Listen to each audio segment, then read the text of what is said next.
Arctic ecosystems are extremely important for the climate as such, for us to document the changes that we are now seeing happening as a consequence of climate change. The Arctic Research Center and Aarhus University Department of Bioscience is a place where we have gathered a wide range of world experts in the Greenland ecosystem monitoring program that has now been operating for 25 years, measuring well over 1,000 environmental parameters year after year.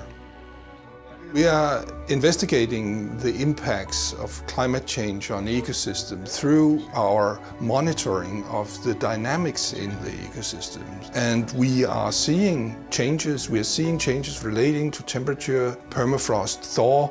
We're also seeing it in relation to sea ice decline. So there are a lot of those parameters that we are measuring continuously that are showing signs of impact from climate change already.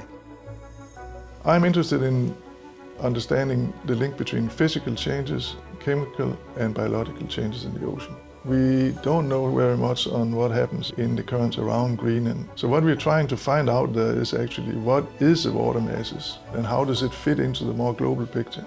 And that's kind of important to know, because if you change the currents there, it may result in either you get warmer water into the glaciers that get in contact with Greenland ice sheet so it can melt, or it may kind of buffer it.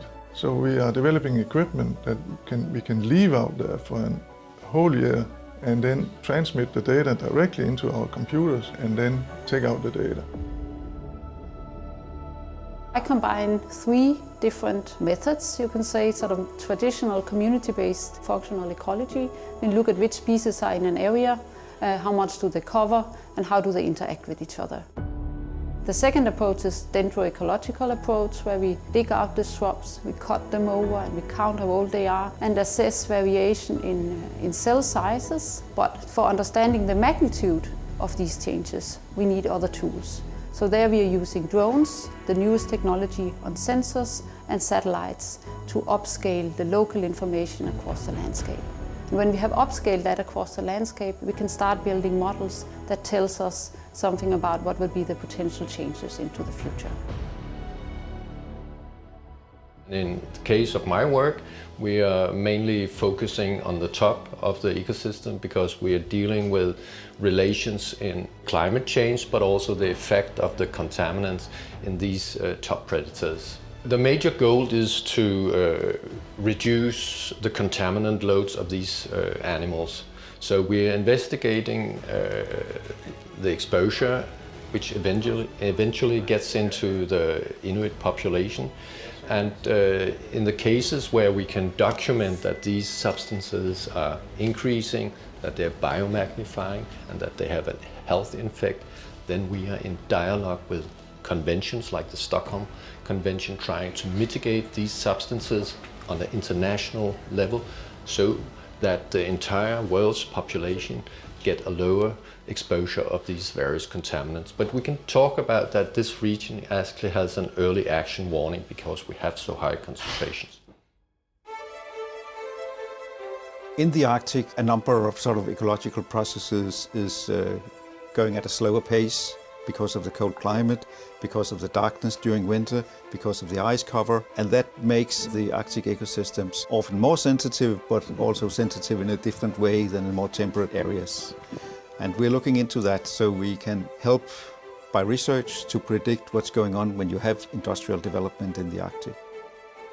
We are very much focused on some of the old mines in Greenland, where mining was done in the last century, and where in some places the pollution was pretty heavy. We are sort of using these old mining areas as test areas for developing methods for monitoring pollution and also the effects of pollution. And these new methods we're using as tools in setting up monitoring programs where new mines is established. The Department of Bioscience is really unique.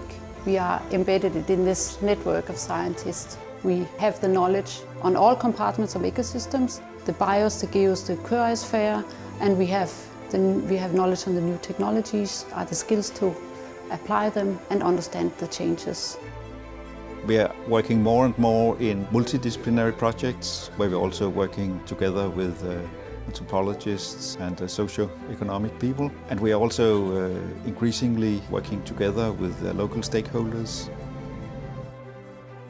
Aarhus University has a long tradition for measurement in Greenland, actually one of the longest ecosystem data sets from the Arctic. But we also formed something called the Arctic Science Partnership, where we are 6 countries working very strongly together on all these Arctic issues, not only around Greenland, but on a pan-Arctic scale. We are working within the Arctic Monitoring and Assessment Program, where we are actually working together with all the 8 Arctic countries, embracing all the questions that is important to the change in the ecosystem and the exposure of contaminants. International collaboration is important. We cannot tell what is happening in the Arctic as a whole without looking at the circumpolar north. We need to put what we are measuring in Greenland into a perspective which is arising, of course, from the whole of the Arctic picture. This is the way in which we can tell the rest of the Earth and the globe what is actually the impact of changes in the Arctic.